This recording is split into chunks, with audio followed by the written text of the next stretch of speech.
Hi guys, welcome back to Holes by Sachar. We are currently on chapter 31, page 141 in my edition of this book. So Zero has left the camp. Stanley angrily dug his shovel into the dirt. He was angry at everyone. Mr. Pendanski, the warden, Zigzag, X-Ray, and his no-good, dirty, rotten, pig-stealing great-great-grandfather. But mostly, he was angry at himself. He knew he never should have let Zero dig part of his hole for him. He still could have taught him to read. If Zero could dig all day and still have the strength to learn, then he should have been able to dig all day and still have the strength to teach.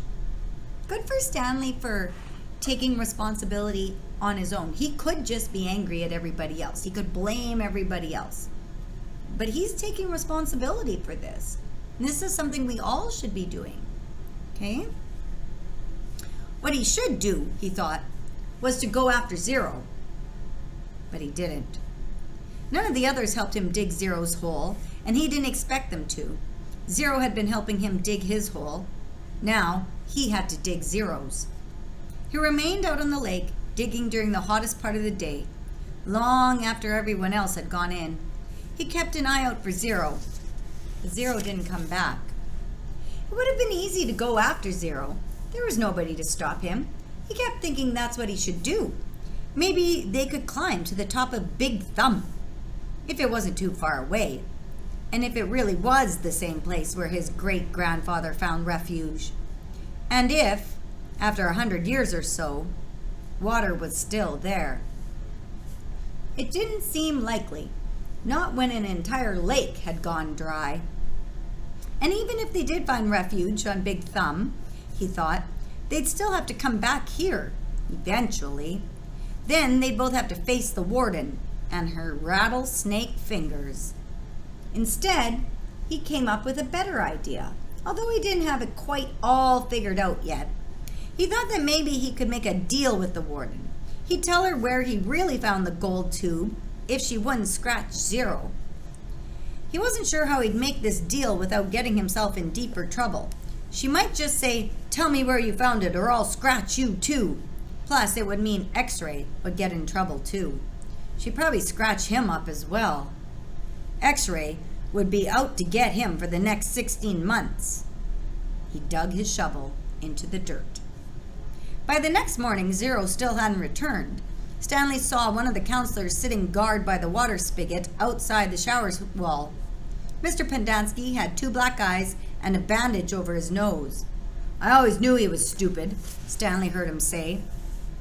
Stanley was required to dig only one hole the next day. As he dug, he kept a constant watch out for Zero, but never saw him. Once again, he considered going out to the lake to look for him, but he began to realize that it was already too late. His only hope was that Zero had found God's thumb on his own. It wasn't impossible. His great-grandfather had found it.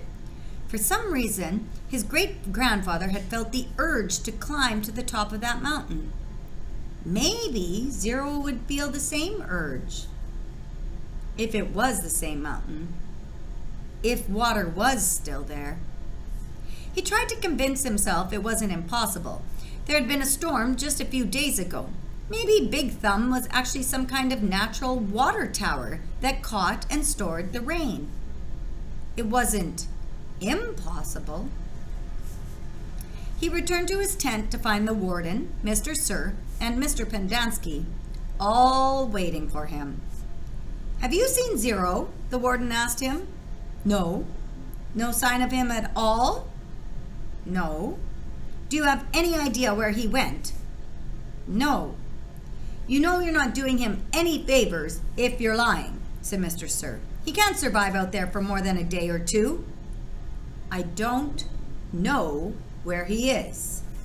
All 3 stared at Stanley as if they were trying to figure out if he was telling the truth. Mr. Pendanski's face was so swollen he could barely open his eyes. They were just slits. "You sure he has no family?" the warden asked Mr. Pendanski. "He's a ward of the state," Mr. Pendanski told her. He was living on the streets when he was arrested. Is there anyone who might ask questions? Some social worker who took an interest in him? He had nobody, said Mr. Pendanski. He was nobody. The warden thought a moment. Okay, I want you to destroy all of his records. Mr. Pendanski nodded. He was never here, said the warden. Mr. Sir nodded. Can you get into the state files from our computer? She asked Mr. Pendanski. I don't want anyone on the AG's office to know he was here. I don't think I can erase him completely off all the state files, said Mr. Pendanski. Too many cross-references. But I can make it so it would be very difficult for anyone to ever find a record of him. Like I said, though, no one will ever look. No one cares about Hector Zeroni. Good, said the warden. Chapter 32. 2 days later, a new kid was assigned to Group D. His name was Brian, but X-Ray called him Twitch because he was always fidgeting. Twitch was assigned Zero's bed and Zero's crate. Vacancies don't last long at Camp Green Lake. Twitch had been arrested for stealing a car. He claimed he could break into a car, disconnect the alarm, and hotwire the engine, all in less than a minute. I never planned to, steal one, he told them. But sometimes, I'll be walking past a real nice car parked in a deserted area, and I'll just start twitching. If you think I twitch now, you should see me when I'm around a car. The next thing I know, I'm behind the wheel. Stanley lay on his scratchy sheets. It occurred to him that his cot no longer smelled bad. He wondered if the smell had gone away or if he had just gotten used to it. Hey, caveman, said Twitch. Do we really have to get up at 4:30? You get used to it, Stanley told him. It's the coolest part of the day. He tried not to think about Zero. It was too late. Either he made it to Big Thumb or... What worried him the most, however, wasn't that it was too late. What worried him the most, what really ate at his insides, was the fear that it wasn't too late. What if Zero was still alive, desperately crawling across the dirt, searching for water? He tried to force the image out of his mind. Again, right? Stanley's kind of habit of, if I don't talk about it and I don't think about it, it didn't happen. The next morning, out on the lake, Stanley listened as Mr. Sir told Twitch the requirements for his hole. As wide and as deep as your shovel. Twitch fidgeted. His fingers drummed against the wooden shaft of his shovel, and his neck moved from side to side. You won't be twitching so much after digging all day, Mr. Sir told him. You won't have the strength to wiggle your pinky. He popped some sunflower seeds in his mouth, deftly chewed them, and spat out the shells. This isn't a Girl Scout camp. The water truck came shortly after sunrise. Stanley got in line behind Magnet, ahead of Twitch. What if it's not too late? He watched Mr. Sir fill X-Ray's canteen. The image of Zero crawling across the hot, dry dirt remained in his head. But what could he do about it? Even if Zero was somehow alive after more than 4 days, how would Stanley ever find him? It would take days. He'd need a car or a pickup truck. A pickup truck with a tank of water in the back. Stanley wondered if Mr. Sir had left the keys in the ignition.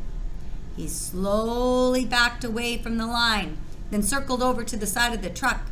He looked through the window. The keys were there, dangling in the ignition. Stanley felt his fingers start to twitch. He took a deep breath to steady himself and tried to think clearly.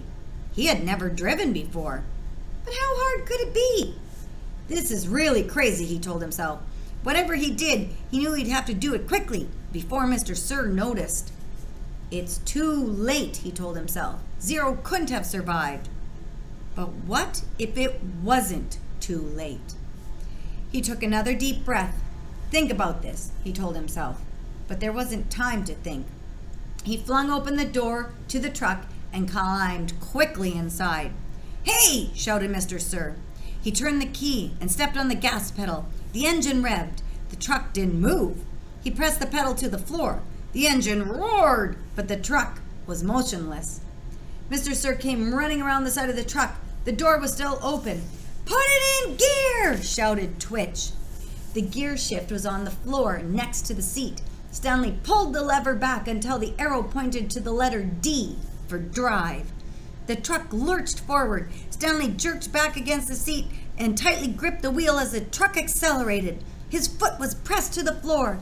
The truck went faster and faster across the dry lake bed. It bounced over a pile of dirt. Suddenly, Stanley was slammed forward, then instantly backward as an airbag exploded in his face. He fell out of the open door and onto the ground. He had driven straight into a hole. He lay on the dirt, staring at the truck, which stuck lopsided into the ground. He sighed. He couldn't blame his no-good, dirty, rotten, pig-stealing great-great-grandfather this time. This time, it was his own fault. 100%. He had probably just done the stupidest thing he had ever done in his short, miserable life. He managed to get to his feet. He was sore, but didn't think he had broken any bones. He glanced back at Mr. Sir, who remained where he was, staring at Stanley. He ran. His canteen was strapped around his neck. It banged against his chest as he ran, and every time it hit against him, it reminded him that it was empty. Empty.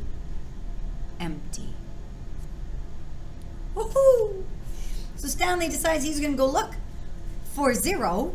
So he decides to steal the truck. However, Stanley's not a very good driver, and he drove it right into a hole.